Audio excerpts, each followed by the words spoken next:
How to see external fonts on Steam. Hi everyone, this is Kate and welcome back to another video, and in this video we will learn how we can see external fonts on Steam. So without further delay, let's get started. First of all, you have to log into your Steam account either through the web browser or through the application. So once you're logged into Steam, navigate to this top section.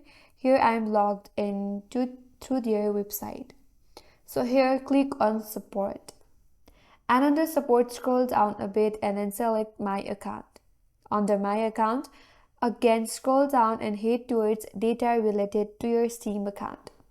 Here you have to scroll through a bit and then you will find an option as actionable fonts used. Click on it, and here under the space you will find the actionable fonts used on Steam. And that's all for today's video. Hope this video was helpful, and if you're new to our channel, consider subscribing. Thanks for watching and stay tuned for more videos.